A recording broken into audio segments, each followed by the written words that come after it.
أعوذ بالله من الشيطان الرجيم. بسم الله الرحمن الرحيم. In the name of Allah, the Beneficent, the Merciful. الحمد لله رب العالمين. Praise be to Allah, Lord of the worlds. الرحمن الرحيم. The Beneficent, the Merciful. مالك يوم الدين. Owner of the Day of Judgment. إياك نعبد وإياك نستعين. Thee alone we worship, Thee alone we ask for help. اهدنا الصراط المستقيم. Show us the straight path. صراط الذين أنعمت عليهم غير المغضوب عليهم ولا الضالين.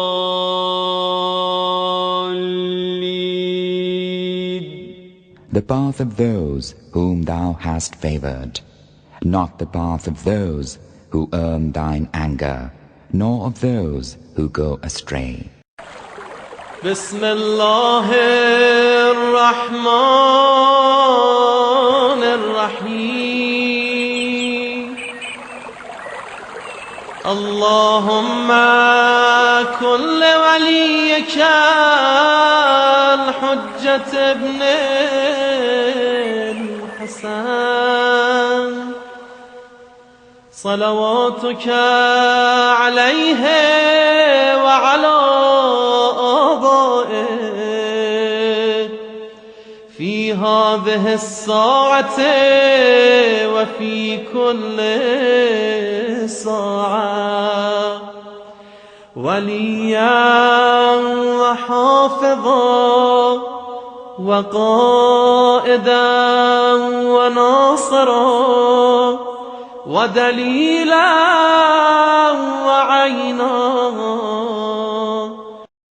حتى تسكنه أرضك طوعا وتمتعه فيها وبه نستعين وهو خير العون. گفتگو جو ہماری خوف کے حوالے سے جاری تھی، اور کل اس بات کو بیان کیا جا رہا تھا کہ اگر خوف حد وسط پہ ہو تو ہی کما کو فائدہ دے گا، اگر خوف کم ہو یا حد سے زیادہ ہو تو یہ فائدے کے بجائے نقصان کا سبب بنے گا. اور خوف سے ہماری مراد وہ خوف کے جو پسندیدہ ہے، اسے خوف مذموم، ناپسندیدہ خوف کی گفتگو آ چکی ہے، یعنی وہ خوف کے جو پسندیدہ ہیں، وہ خوف کے جس کو محمودہ کہا گیا، وہ خوف کے جس کو ممدوح کہا گیا، اس خوف کے متعلق گفتگو ہے کہ اگر یہ حد وسط پہ ہو تو مکمل فائدہ دے گا. اگر اس میں کوئی افراط کا شکار ہو جاتا ہے اور افراط کے شکار ہونے کی وجہ سے اگر وہ اپنے آپ کو ہلاکت میں ڈال دیتا ہے یا جو ہے بدن کی صحت خراب ہو جاتی ہے یا ذہن سالم نہیں رہتا ہے تو یہ خوف فائدہ مند نہیں ہوا بلکہ نقصان دہ ہوا. اسے ضروری ہے کہ خوف حد وسط پہ ہو.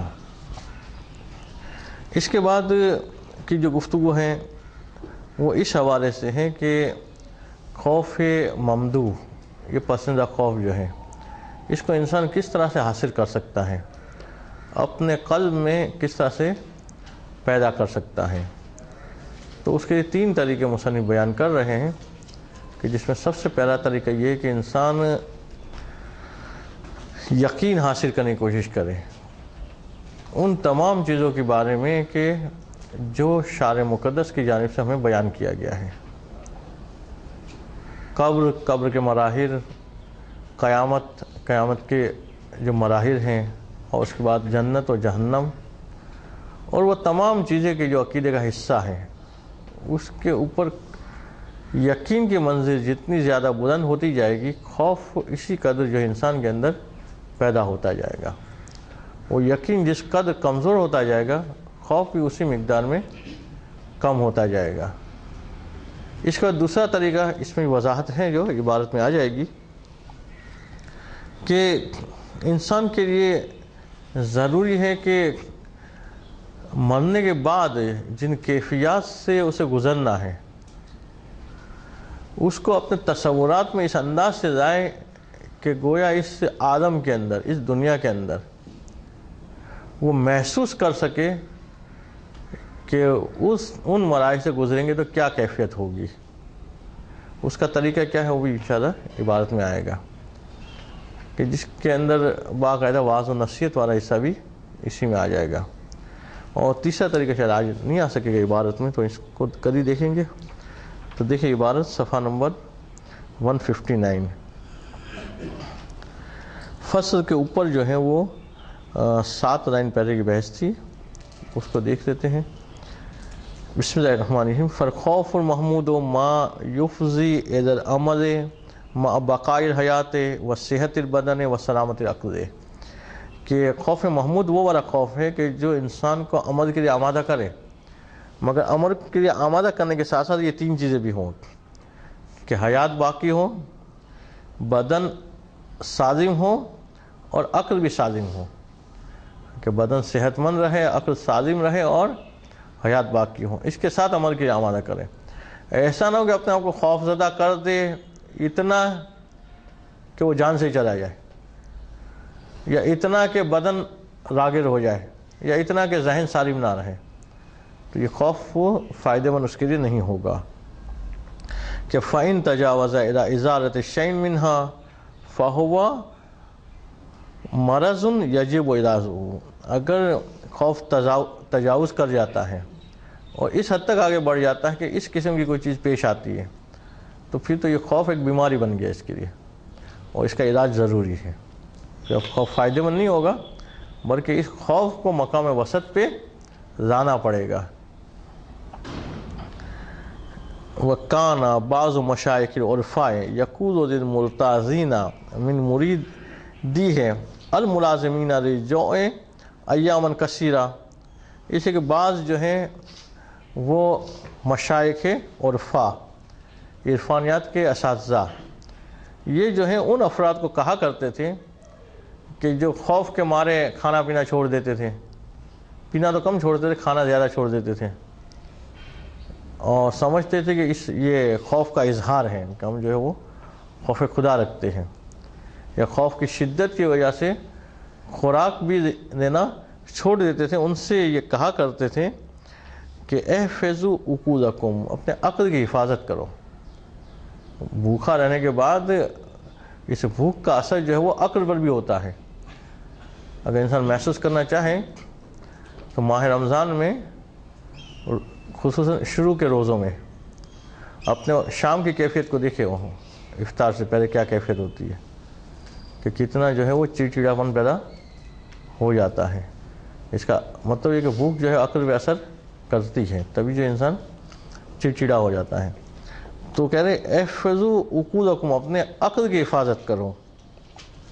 فَإِنَّهُ لَمْ يَكُنْ لِلَّهِ تَعَالَى وَلِيٌّ نَاقِصُ الْعَقْلِ.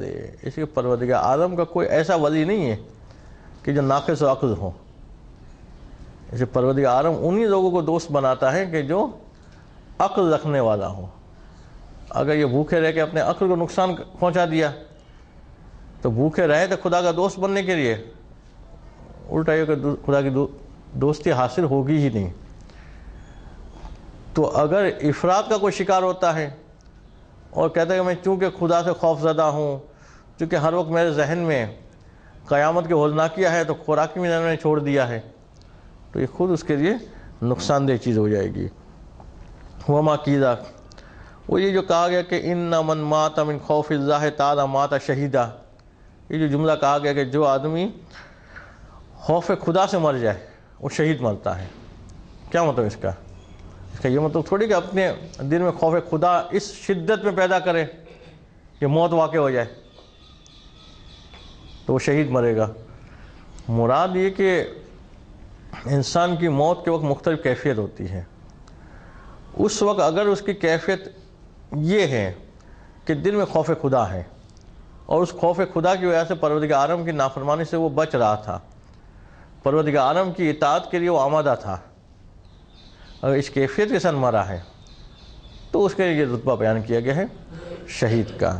یہ مطلب نہیں کہ خوف خدا اپنے اندر ایسا پیدا کرے کہ خوف کی وجہ سے مر جائے، یہ اس سے مراد نہیں ہے. کہ معنی ہو ان موتہ بالخوف افضل من موتہ فی حاضر وقت بیدو نہیں، مراد یہ کہ خوف کے ساتھ اس کا مرنا اس وقت بغیر خوف کے مرنے سے بہتر ہے.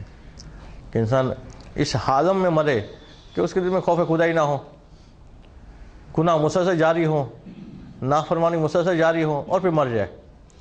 اس کے مقابلے اس آدمی کی موت بہتر ہے کہ جو خوف خدا رکھتے ہوئے مرے. یہ مطلب نہیں کہ انسان اپنے آپ کو خوف زدہ کر دے، اس خوف کے مارے وہ مر جائے.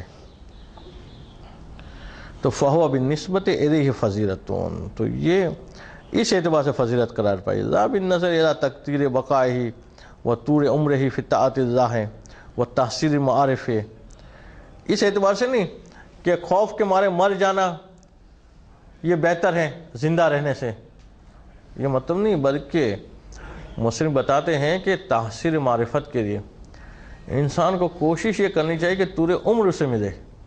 کیا اگر خدا ایسی چیز ہے جس سے اتنا خوف کھایا جائے؟ یہ وضاحت بار بار آ چکی ہے پچھلے دروس میں کہ خدا سے ڈرنے سے کیا مراد ہے یہاں پہ. کل ایک مولانا نے بیان کیا تھا کہ خدا سے محبت کی جا سکتی ہے لیکن خوف وہ ہم بار بار عرض کر چکے کہ یہاں خوف خدا سے مراد جو ہے وہ خدا کی نافرمانی میں یا تو جو نافرمانی ہو چکی ہے اس کی وجہ سے خوف آ رہا ہے کہ پتہ نہیں اس کا کیا بدلہ ملے گا، یا آئندہ نافرمانی نہ ہو جائے اس وجہ سے وہ خوف زدہ ہو رہا ہے.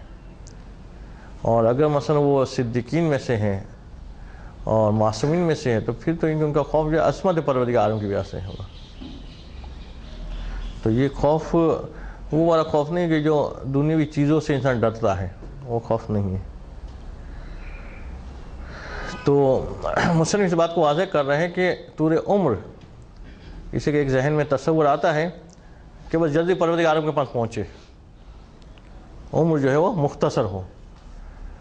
تو مختصر عمر کے بجائے طول عمر کی خواہش رکھنا انسان، خاص طور وہ آدمی کے جو معرف کے مقام میں آگے بڑھنا چاہتا ہے اس کے لیے زیادہ اچھا ہے کہ وہ طول عمر کی خواہش کرے. اس سے کہ دنیا کی زندگی اسے ملی کس اعتبار سے ہے کہ یہاں سے اسے سمیٹنا ہے اور وہاں لے جانا ہے. تو اگر کسی کو آدمی کو ایک ایسے گھر میں بھیجا جائے کہ جس میں سونے اور چاندی کا انبار لگا ہوا ہے اور اسے کہا جائے کہ 1 گھنٹے کے لیے اس گھر میں جاؤ اور جتنا جمع کر سکتے ہو کرو، وہ کس کوشش میں ہوگا کہ بھئی تھوڑا اور بڑھا دو، گھنٹے کا 2 گھنٹہ کر دو یا 1 دن کر دو. کوشش ہوتی مدت بڑھے تاکہ وہ زیادہ سے زیادہ سمیٹ سکے. تو دنیا میں اسے ایک مدت کے لیے بھیجا گیا ہے تاکہ یہاں سے سعادتوں کو سمیٹ کے وہاں رہ جائے اور وہ اعلیٰ مقامات و منازل کو حاصل کر سکے. تو اس کی دنیا میں خواہش کیا ہونی چاہیے کہ وہ زیادہ جیے، لمبی عمر پائے، نہ کہ اپنے آپ کو ہلاکت میں ڈال دے، خام خواہ کو خوف پیدا کر کے مر جائے.